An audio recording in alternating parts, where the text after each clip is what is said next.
I was going to do a video for you guys after the Jimmy Vesey signing, but I thought, what the heck am I going to talk about? So I thought to myself, well, clearly Kyle Dubas is not done. So let's wait and see, and kind of combined, a few different signings into one video. And with today's signing of Joe Thornton, it's time to put out a video for you guys. We're going to talk Jimmy Vesey. We're going to talk Dell very slightly. And we're going to talk Jumbo Joe Thornton on a one-year deal that he signed a little bit earlier, a few hours ago. Let's start with Jimmy Vesey. And this signing happened 5 days ago.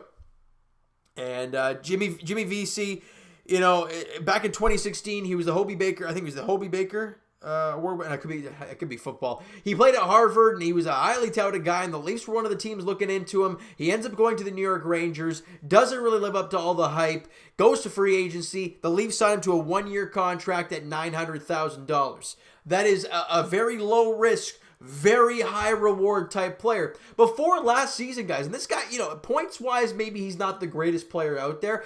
When you put him with some good players, good things can happen, and that's the same with really any player. But Jimmy Vesey, first 3 years in the National Hockey League, he scored 15 goals or more. He had 15, 17, and 19 or something like that, and he had 9 last year in a shortened season.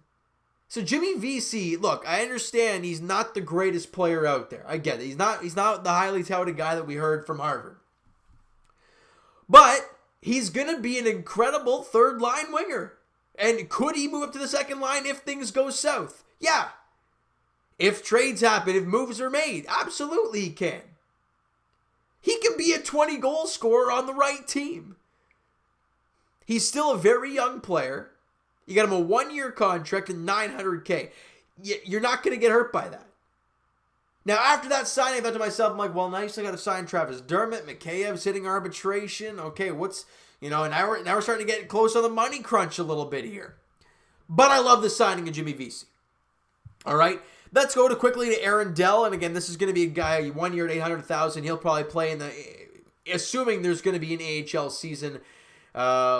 He'll probably be down there with the Marlies playing for the year in front of Joseph Wall and Ian Scott. So that makes sense for the Leafs to kind of get that because they did lose Keskasuo. I think he signed in Nashville. I could be totally wrong about that. But you bring in a guy like Dell, a veteran guy, because Joseph Wall and Ian Scott kind of aren't ready to take the reins yet there in the AHL. So you want to kind of bridge that gap, right? And a guy like Dell, he has a career .907 save percentage in 33 NHL games. So assuming he's going to be playing in the AHL barring any injuries, it's a good signing for the Leafs. They needed to address that. It was a very small thing they needed to address, but they really did do so. Now, that's all I wanted to say on Dell. It's not even going to be put in the title because it's, again, a quick thing. Wanted to mention it. Now let's get to the intriguing signing of today. Jumbo Joe Thornton, 41-year-old Joe Thornton, is a Toronto Maple Leaf. And he signed a one-year contract, $700,000. I got a few different takes, different perspectives on this deal. Number one, for the player, the money, the years, whatever the case, fantastic. Basically, bare minimum to the cap, a one-year deal for Joe Thornton, one of the best, if not the best passers of my generation and our generation. I'm 23, so anybody in and around there, our generation of NHL players. Arguably the best passer. He still is an incredible passer. Obviously, the roles have changed now that he's 41 years of age. Still a great face-off taker. Very sound defensive center. Again, a very good passer. The Leafs have struggled a lot, in their first passes out of their own zone. A lot.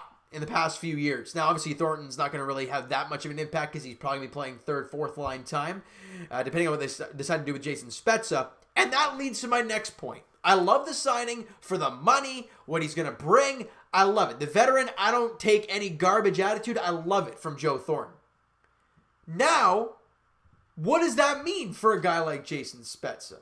Right? He got given that contract like, hey, you did great last year. Here's his contract. Basically putting him in, stapling him in there like, hey, this is your spot. You're going to probably be on the second power play unit, our fourth line center, but you're going to get some significant time.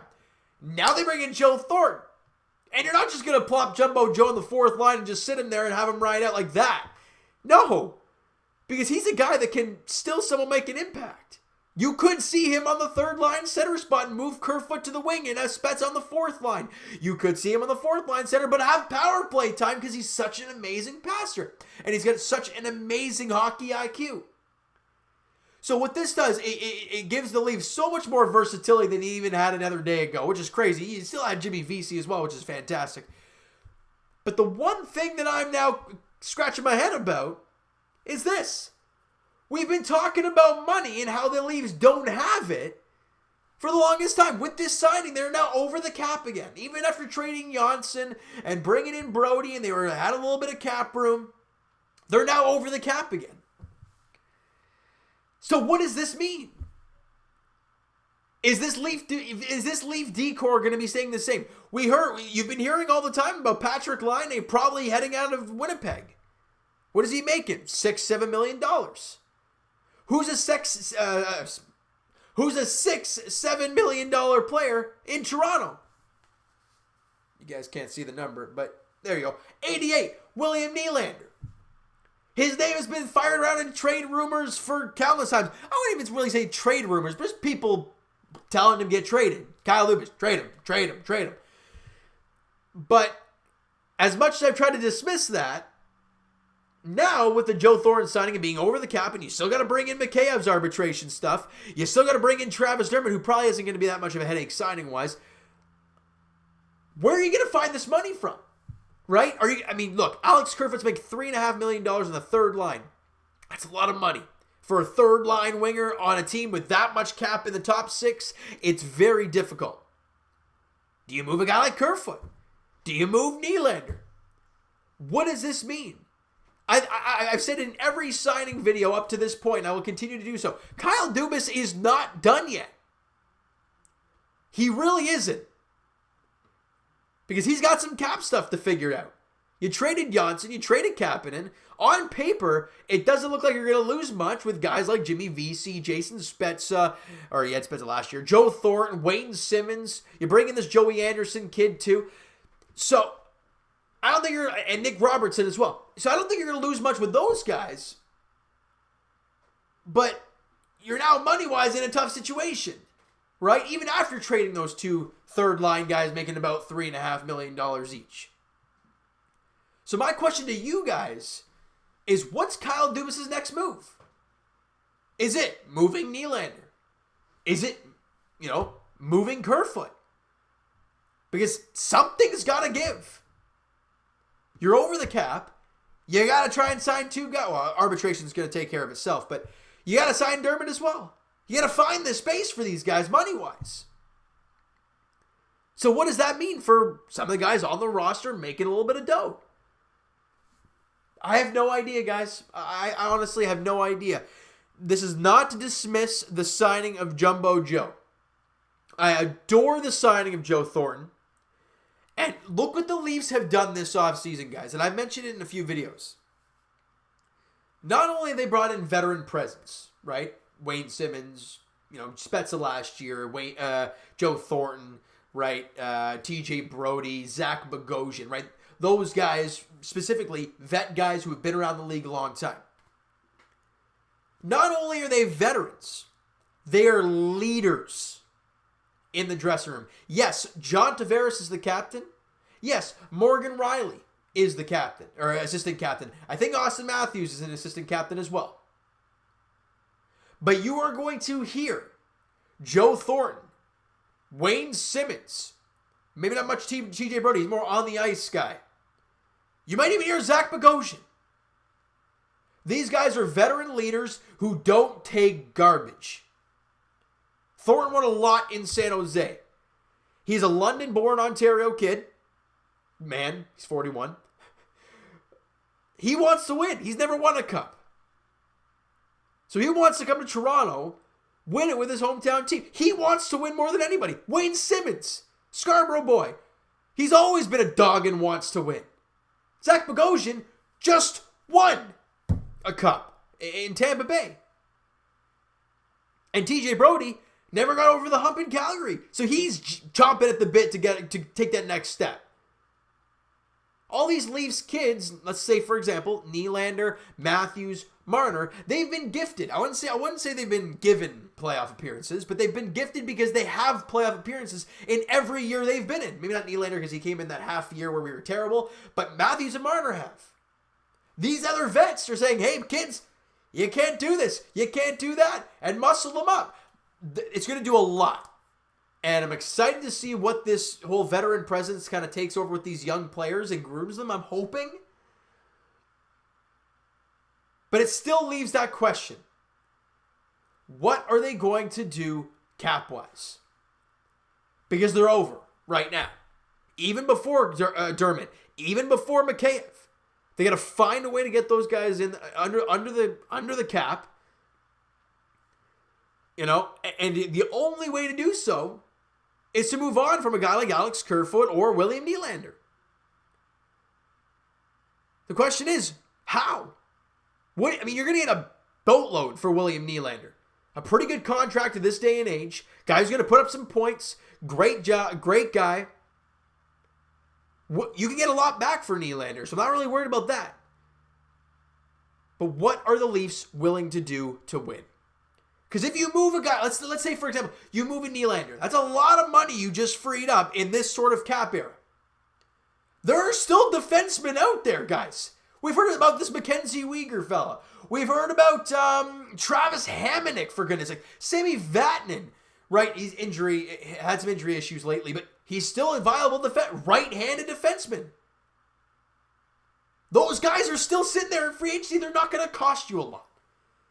So if you do move a Nylander, you'll get Dermott under contract. You'll get Mikheyev under contract. You'll still be under the cap by quite a bit.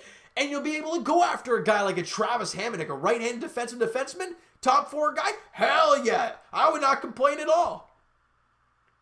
But the question is Kyle Dubas willing to drop the ball and trade a William Nylander? And that right there, I'm going to answer it. I have no idea.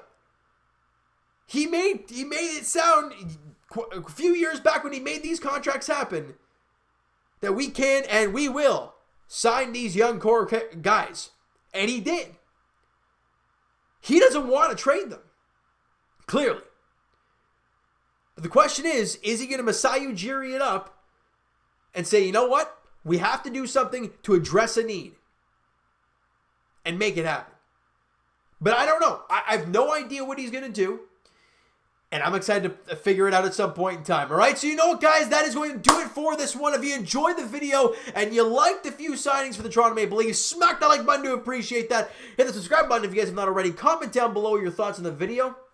Your thoughts on the signings. Do you like them? Do you not like them? What do you think this means for this team moving forward? I don't know, guys. Let me know in the comments below. Go crazy, because there's so many different ways you can take this video and take these signings and possible trades and, you know, Dermott and Mikheyev, arbitration, free agents, RFA signings. I mean, it's so much craziness going on with the Toronto Maple Leafs right now. I like the signings, what they've got going on. I like how they're building up the bottom six with vet guys who have been around, who know how to win, and they're leaders.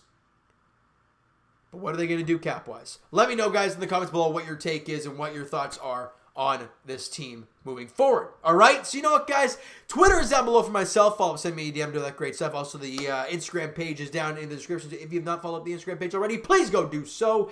And I will talk to you guys probably before Jays and Raptors. Definitely going to be Leafs edition, because they're the only ones making moves right now, all right? As I'll talk to you at some point, Leafs edition, because they're going to make another move. And I'm loving it because it's a busy free agency for the Toronto Maple Leafs, all right? So thank you guys so much for listening and watching. Hope you guys enjoyed the video. Talk to you guys then.